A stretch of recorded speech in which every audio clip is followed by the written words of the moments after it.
Chapter 45. Because.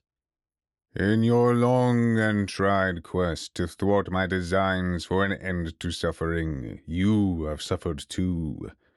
You have become cruel, unaligned, skeptical, hesitant to continue, discontent with the reality of the world, unattended, inattentive, immoral, insufficient, dominated by the odds, and yet you still wish to upend me. You will question your own previous naivety once inevitably confronted with this fact of life. You will suffer, undoubtedly, no matter the circumstance of your being. It is inescapable. Fight no more, struggle no more.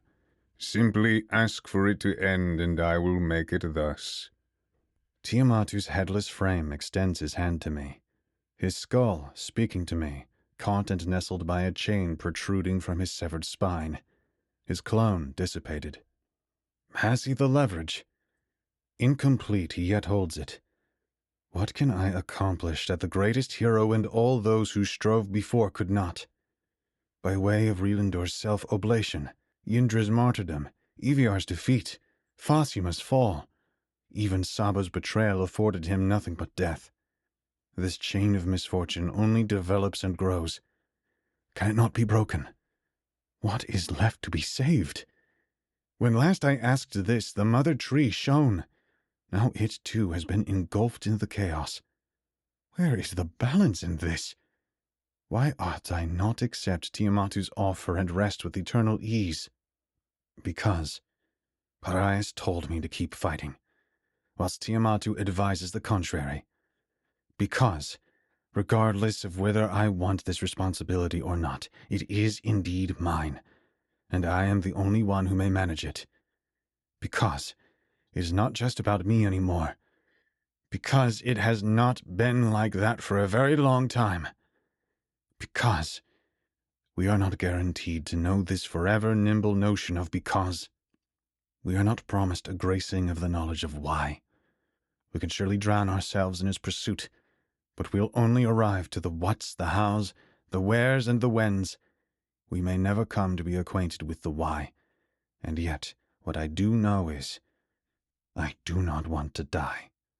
I do not want anyone to perish, and that is enough for me.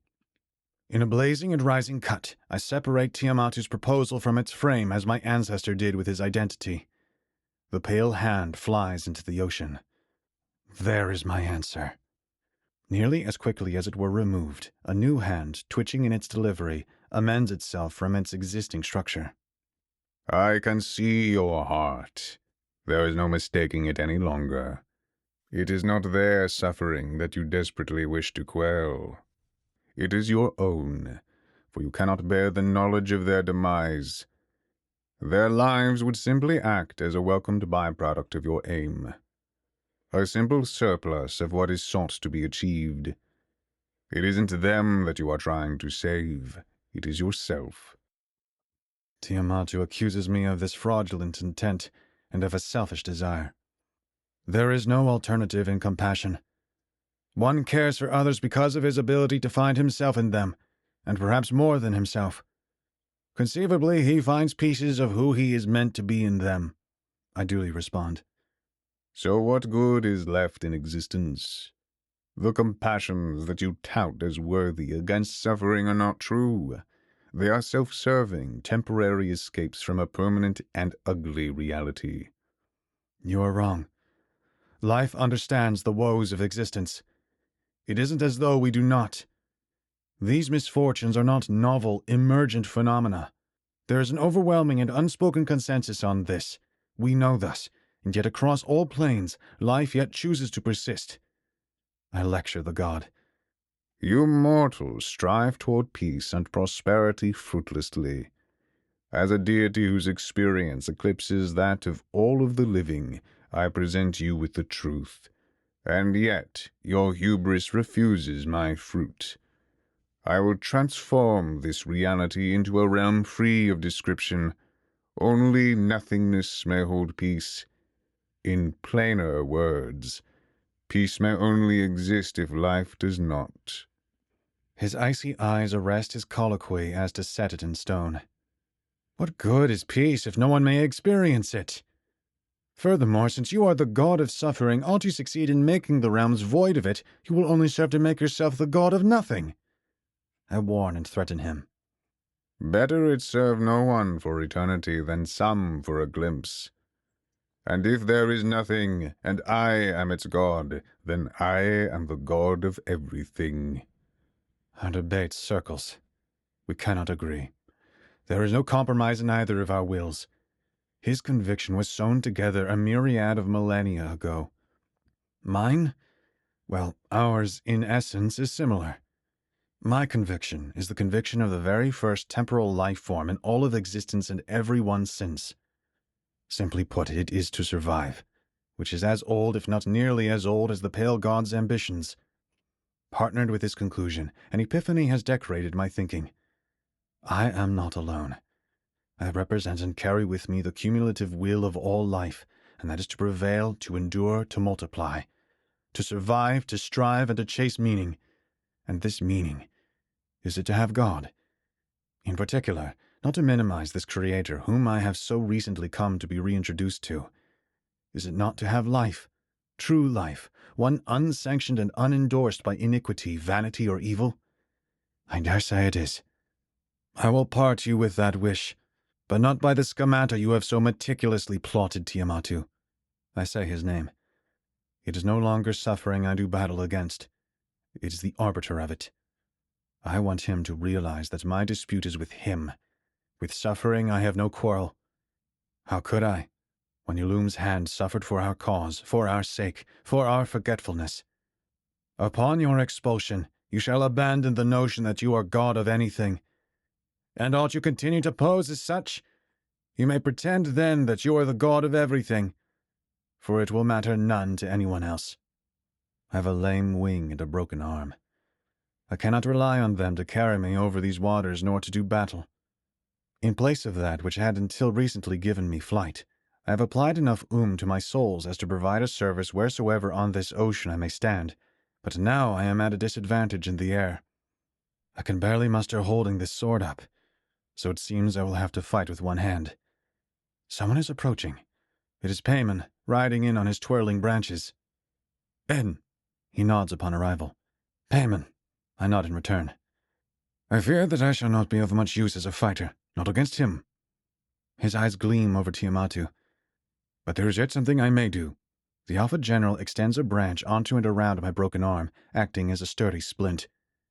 "It isn't perfect, but it shall hold." He grins, almost carelessly so.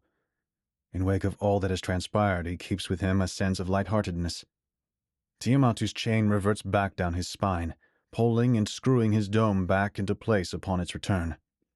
With both hands he grips his grief-bringer, ambidextrously spinning it about in a martial display. He pays little mind to Payman past a glance of brief and minor amusement. To him, this is likely akin to observing children who plot to overthrow their parents. One child consoling the other after he has received punishment.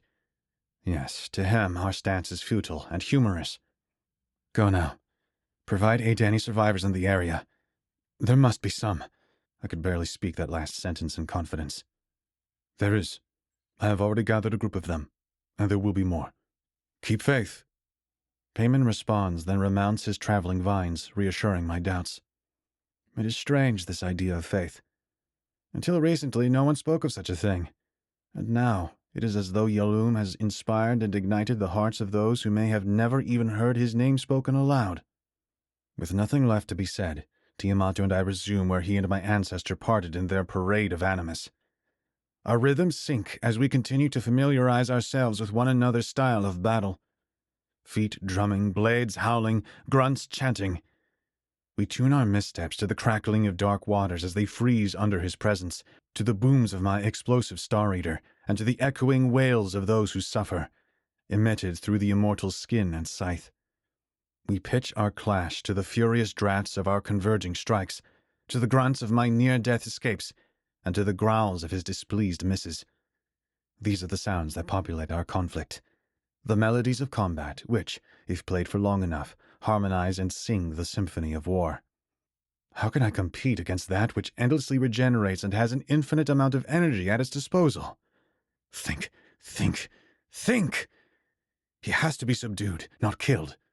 At this point, I am not confident in which would be easier, or possible for that matter. If I continue to battle him without a plan, I'll eventually grind my reserves and stamina to the ground. Think! Fire, water, wind, gravity, lightning, light, sound, might. Nothing has worked. Any damage inflicted through to his skeletal structure seems to be the most bothersome for him to heal. Eviar's primal wrath and Rielandur's decaying immolation had evaporated his skin and flesh, ultimately chipping a horn and cracking his skull. And my ancestor had taken another horn from him by that final robust and zagging swing of his astral blade. How can I do more of the same? En. Fosima's pleasant and dearly missed voice invites itself into my consciousness. Fosima! You're alive! My excitement escapes me as both a question and a proclamation. Yes, Payman was able to salvage this old trinket of Oma's. Although she jests, her vocals tremble even in thought. She must be badly hurt. She senses that I've detected this. Do not dare waste a single drop of worrying about me. You've far greater concerns at your doorstep. I am reaching out to you now for a specific reason, and that is to tell you that help is on the way. What help? Tell them to stay back. They'll only get in the way, I coldly reply. We won't know that until we've depleted and squandered all of our options. Until then, we throw all of Oma at the bastard. Her tone carries fury in the latter half of her decree. I do not counter it. I say nothing at all. Diverting any of my focus from this fight will not serve me well. Command, obey! A booming, recognized, and very much welcomed voice blares from behind Tiamatu. Yet no one is there. The aid Fosima spoke of is delivered as swiftly as her message of its coming. At last, a fortunate augury timely brings about that which it professes moments after doing thus, rather than those bad omens and messages that have until now been plaguing us. It cannot be. This is Jai's command, and indisputably her voice.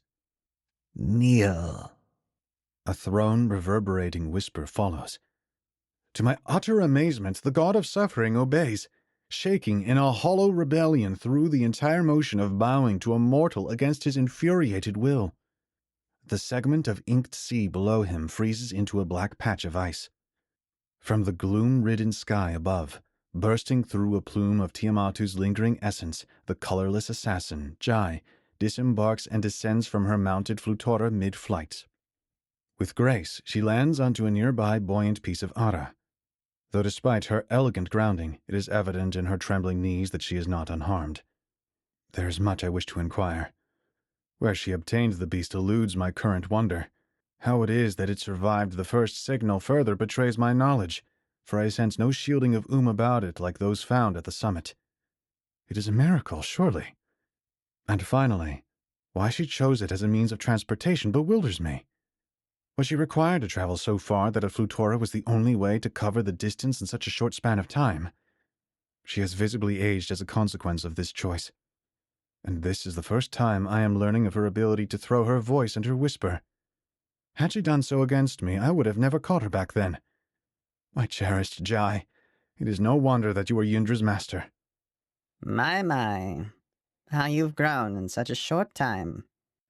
Jai grabs my arm, tenderly and motherly, trembling in her newfound antiquity. Jai, how long have you spent on that thing? I could barely bring myself to ask this, and it is with greater difficulty to simply look upon her rusting shell. It is of no concern of yours, child. She pats my arm one last time before unbuckling herself from me.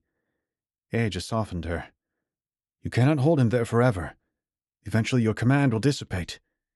He is immortal. We are not. I know.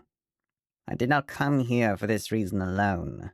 Restraining him is only a fraction of what we've in store for the god. She pulls out her pouch of seeds and digs through it. Jai, no copy of a warrior can help us here. Surely you know this. Biting her lip in focus, she ignores me. She is immersed in that pouch of hers, fumbling about, twirling her fingertips as she sorts through the seeds. Ah, here it is. She pulls one out, teal in color and luminescent. She continues, Now, this will be, beyond question, the oldest being I've ever attempted to clone. This means that it'll take me some time to do thus, and I cannot have my obey command active as I work to bring about this archaic individual. Her eyes wander around the chaotic waters in search of a more suitable plot of land. Could it be that she plans to clone pariahs?